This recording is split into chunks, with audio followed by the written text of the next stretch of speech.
شفیع صاحب، سب سے پہلے تو ہم آج سندھ حکومت کی جانب سے لگائے گئے الزامات پر آپ کا رد عمل جاننا چاہیں گے کہ حالیہ دورہ سندھ کے دوران پی ٹی آئی کا 9 مئی واقعات کو دہرانے کا پلان تھا۔ کیا واقعی پی ٹی آئی اب بھی اسی موڈ میں آپریٹ کر رہی ہے؟ سب سے پہلے آپ کا شکریہ۔ جہاں تک سہیل آفریدی صاحب کے سندھ کے دورے کا تعلق ہے، اور آپ نے ویژولز بھی دیکھے ہوں گے اور آپ کے چینل نے بھی اور آپ نے بھی فالو کیا ہوگا کہ جس طریقے سے کراچی کی عوام نے، جس طریقے سے سندھ کی عوام نے انہیں ویلکم کیا، جو جوش و خروش تھا اور جو کمٹمنٹ تھی عمران خان صاحب کے ساتھ، وہ قابل دید تھی۔ اب جو سندھ حکومت کی بکلاہٹ کا جو یہ شکار ہو گئے ہیں، اور آج ان کی پریس کانفرنس ہو رہی ہے، کبھی ایک ان کا رہنما آتا ہے وہ سہیل آفریدی صاحب پہ کوئی اور الزام لگاتا ہے، پھر ان کا وزیر اطلاعات آتا ہے وہ 9 مئی کی کہانی کو دہراتا ہے۔ دیکھیں، بات بڑی سمپل سی ہے کہ ہم یہاں پہ پولیٹیکل انگیجمنٹ کرنے آئے تھے۔ ہم نے یہاں پہ اپنے پولیٹیکل یہاں پہ جو ہمارے عہدیدار ہیں، تنظیمیں ہیں، ان سے ملنا تھا، ممبر صوبائی اسمبلی، قومی اسمبلی، ان سے ملنا تھا، اسیران سے ہماری ملاقات تھی، اور پھر اسٹریٹ موومنٹ کو لیڈ کرنا تھا۔ اسی ضمن میں ہم نے این او سی مانگا باغ جناح میں، جو خدا کر کے انہوں نے تقریباً کوئی جلسے سے ہمیں کچھ گھنٹے پہلے این او سی جاری کیا۔ یہ کہہ تو رہے تھے کہ ہم آپ کو این او سی دے رہے ہیں، لیکن ریٹن این او سی انہوں نے ہمیں نہیں دی۔ پہلے 2 دن بڑا ان کا رویہ اچھا رہا، ہم نے قابل تعریف بھی تھا، میں نے خود چینلز پہ بیٹھ کے ان کی رویے کی تعریف بھی کی۔ جب ہم حیدرآباد سے واپس آ رہے تھے تب ان کا رویہ ایک دم سے چینج ہوا۔ ویسے حیدرآباد سے کراچی اگر آپ سپر ہائی وے پہ آئے تو آپ کو 1.5 سے 2 گھنٹے لگتے ہیں، لیکن ہمیں 8 گھنٹے لگے۔ جگہ جگہ انہوں نے ہائی وے بند کیا ہوا تھا، ٹریلر لگائے ہوئے تھے، اس کے ویژولز بھی آپ کے سامنے ہے، سوشل میڈیا پہ پڑی ہوئی ہے۔ اور سندھ حکومت کی جو پولیس تھی، انہوں سے بھی جب پوچھا گیا کہ آپ نے روڈ کیوں بند کیا ہوا ہے، تو انہوں نے بھی کہا کہ جی ہمیں اوپر سے آرڈر ہے۔ بیسیکلی مسئلہ یہ تھا کہ جب ہم حیدرآباد میں تھے تو حیدرآباد میں ہمیں یہ اطلاع ملی کہ باغ جناح میں شیلنگ شروع ہو گئی ہے، وہاں پہ ہمارے کارکنوں کو لاٹھی چارج کے ذریعے منتشر کیا جا رہا ہے، لوگوں کی گاڑیاں توڑی جا رہی ہے۔ تو خیبر پختونخوا کے وزیر اعلیٰ نے وہاں پہ کہا کہ میں حیدرآباد سے سیدھا جلسہ گاہ کا دورہ کروں گا۔ تو اس دورے کو روکنے کے لیے یہ جو سارے ہرڈلز ہے وہ کریٹ کیے گئے۔ پھر آپ نے دیکھا ہوگا کہ جس دن جلسہ تھا اس دن بھی ہم جلسہ گاہ نہیں پہنچ پائے، کیونکہ انہوں نے جگہ جگہ رکاوٹیں کھڑی کی ہوئی تھی، لاکھوں ہزاروں لوگ ہمارے ساتھ تھے۔ اس کے بعد آپ نے دیکھا کہ نمائش پہ سہیل آفریدی صاحب نے اپنا خطاب کیا۔ سوزین صاحبہ، جو بیسیکلی جو مسئلہ ہے وہ یہ ہے کہ ان کو اتنے ایکسپیکٹیشن نہیں تھی کہ اتنے لوگ نکلیں گے، اس طرح ویلکم کیا جائے گا۔ پاکستان تحریک انصاف کی جو ایک یہاں پہ عمران خان صاحب کے ساتھ کمٹمنٹ ہے کراچی کے لوگوں کی، جو یہاں پہ جس طریقے سے ہم نے 8 فروری کے الیکشن جہاں کی 20 سیٹوں کو ہم نے سویپ کیا، لیکن بدقسمتی سے تمام تر سیٹیں یا تو MQM کو دی گئی یا پاکستان پیپلز پارٹی کو دی گئی، مینڈیٹ ہمارا چوری ہوا۔ اس کے باوجود یہ ایکسپیکٹ نہیں کر رہے تھے، کیونکہ یہاں پہ ہمارا کوئی نمائندہ بھی اس وقت موجود نہیں ہے، صرف ضلعی تنظیم یہاں پہ حلیم عادل شیخ صاحب اس کو لیڈ کر رہے ہیں۔ لیکن جس طریقے سے کراچی کی عوام نے سہیل آفریدی کو، مینا خان کو، شاہد خٹک کو، جو ہمارے ساتھ لیڈرز آئے تھے، انہوں کو ویلکم کیا، وہ قابل دید تھا، اور یہی ان کی بکلاہٹ کی نتیجہ ہے۔ صحیح۔ تو شفیع صاحب، آج جو سندھ حکومت نے ایک پریس کانفرنس کی، اس دوران انہوں نے باقاعدہ فوٹیجز چلائی ہیں جس میں پولیس اہلکاروں کو، میڈیا پرسنز کو، خواتین کو پی ٹی آئی کے ورکر کی جانب سے اس دوران جو ہے وہ تشدد کا نشانہ بنایا جا رہا ہے۔ اب وہ فوٹیجز بھی ہیں، آپ اس حوالے سے کوئی تحقیق کروائیں گے کہ آخر ایسی نوبت کیوں آئی، یہ کون لوگ تھے اور کیوں انہوں نے اس طرح کیا؟ دیکھیں، فوٹیج تو میں نے نہیں دیکھی، کون سی فوٹیج انہوں نے چلائی ہے۔ ہم نے تو تب بھی قانون کو ہاتھ میں نہیں لیا جب حیدرآباد میں ٹریلرز کو ورٹیکل سائڈز پہ کھڑی کر کے روڈ بند کر دیا گیا۔ ہم نے قانون کو تب بھی ہاتھ میں نہیں لیا جب ہم فارم ہاؤس سے باغ جناح جا رہے تھے اور جگہ جگہ پہ انہوں نے پولیس موبائل کھڑی کر کے روڈز بند کیے ہوئے تھے۔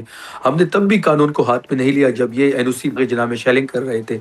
ہم نے تب بھی قانون ہاتھ میں نہیں لیا جب ہمارے ورکروں کو لاٹھی چارج کے ذریعے منتشر کیا جا رہا تھا، ان کی گاڑیاں توڑی جا رہی تھی۔ اور اگر آپ ہمارا ٹریک ریکارڈ دیکھیں 2014 کے دھرنے سے لے کے آج تک ہم نے کبھی بھی قانون کو اپنے ہاتھ میں نہیں لیا۔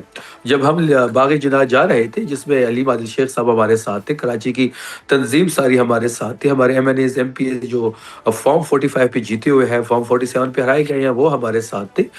اگر ہم چاہتے تو ان کی جو موبائل کھڑی تھی راستے میں، وہ تو ہمارے ساتھ ہزاروں لوگ تھے، وہ خود سائڈ پہ کر سکتے تھے، لیکن تب بھی ہم نے ان کو ریکویسٹ کی کہ موبائل سائڈ پہ کرو، ہمیں جانے دے۔ اب یہ جو فوٹیج چلائی گئی ہے شاید یہ پرانی ہو سکتی ہے، میری نظر سے فوٹیج نہیں گئی۔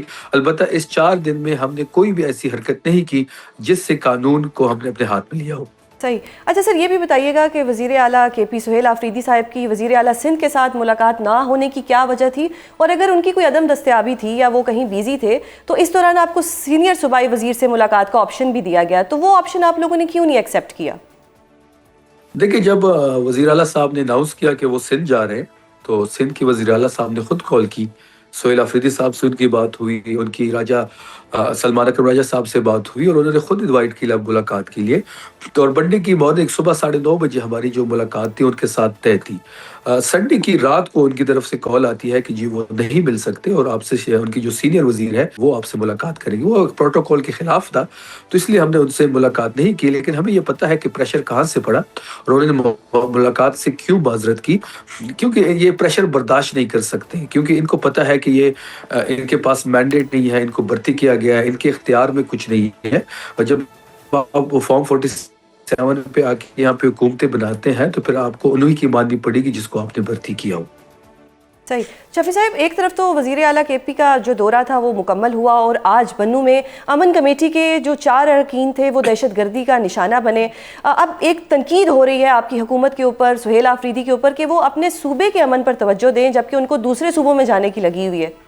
جہاں تک امن جرگے کی بات ہے تو امن جرگے کی آج بنو ہم نے تو ہر ضلع میں امن جرگہ کیا ہے. ہم تو چاہتے یہی ہیں، اور سب سے بڑا کنسرن جو صوبائی حکومت کو ہے وہ امن کے حوالے سے ہے. جو سب سے بڑا چیلنج درپیش ہے سہیل آفریدی صاحب کی حکومت کو، پاکستان تحریک انصاف کی حکومت کو، وہ صوبے کے امن و امان کی صورتحال ہے. صحیح. شفیع صاحب، اب ذرا اس خبر کی بھی تصدیق کر دیں کہ خیبر پختونخوا اسمبلی کی خصوصی کمیٹی برائے سیکیورٹی کی جانب سے کور کمانڈر پشاور کو ان کیمرہ بریفنگ کے لیے کوئی خط لکھا گیا ہے. بالکل. ایک آپ کو یاد ہوگا اور آپ نے دیکھا بھی ہوگا، آپ نے کور بھی کیا ہوگا کہ خیبر پختونخوا کی اسمبلی میں ایک امن جرگہ منعقد کیا گیا تھا جس کے 40 ممبرز تھے، جس میں اپوزیشن لیڈر بھی اس کمیٹی کا حصہ ہے، جس کو اسپیکر خیبر پختونخوا ہیڈ کر رہے ہیں. سی ایم خیبر پختونخوا اس کا حصہ ہے. تمام پارلیمانی پارٹیز کے جو پارلیمانی لیڈرز ہیں وہ ذرا جو ہمارے ہیں وہ اس کمیٹی کے ممبرز ہیں. اس کمیٹی نے 2-3 میٹنگز کی، اس کے بعد امن جرگہ بلایا گیا. امن جرگے میں تمام پولیٹیکل فورسز کو بلایا گیا. تمام پولیٹیکل فورسز تھی، جرنلسٹ تھے، سول سوسائٹی سے تعلق رکھنے والے لوگ تھے. ان سے مشاورت ہوئی، وہاں پہ تقریر ہوئی، اور ان کی مشاورت کی روشنی میں ایک ڈرافٹ بھی شیئر کیا گیا اس امن جرگے کے ذریعے جو آپ کے سامنے ہوگا. اس کے بعد مزید اس کا فیز 2 شروع ہوا، اور ہم چاہتے تھے کہ جو صوبے کو سب سے بڑا چیلنج جو درپیش ہے وہ امن و امان کی صورتحال ہے. تو اسی زمن میں کور کمانڈر صاحب کو ایک لیٹر لکھا گیا جس میں اگر آپ دیکھ لیں وہ قانونی لحاظ سے تو 223, 224 اور 293 پروسیجر اور کنڈکٹ آف بزنس جو رولز ہے 2025 کے article 67 read 127 constitution of Pakistan کے، اسی کے ماتحت ان کو لیٹر لکھا گیا. اور یہ سیکورٹی کمیٹی کا یہ چاہتی ہے کہ وہ ان کیمرہ سیشن کرے ہاؤس کے ساتھ، اور ہاؤس کو بتایا جائے کہ امن و امان کی صورتحال کے بارے میں. ان کو لیٹر فارورڈ کر دیا گیا، اور یہ ایک آئینی اور قانونی طریقے سے لیٹر فارورڈ کیا گیا ہے. صحیح. سر، اب یہ بتائیں کہ اسٹریٹ موومنٹ کے حوالے سے بات کہاں تک پہنچی ہے؟ کیا پی ٹی آئی اب 8 فروری سے باقاعدہ اسٹریٹ موومنٹ کا آغاز کرنے جا رہی ہے؟ کیونکہ علیمہ خان صاحبہ نے تو آج کہا ہے کہ ہم ابھی 8 فروری کا کوئی پلان شیئر نہیں کریں گے. دیکھیں، جہاں تک اسٹریٹ موومنٹ کا تعلق ہے تو وہ تمام تر ذمہ داری سہیل آفریدی صاحب کو عمران خان صاحب نے خود دی ہوئی ہے. اور جہاں تک تحریک مذمت کی یا مذاکرات کی بات ہے تو وہ محمود خان چکزئی صاحب کے پاس ہے، وہ تمام تر اختیارات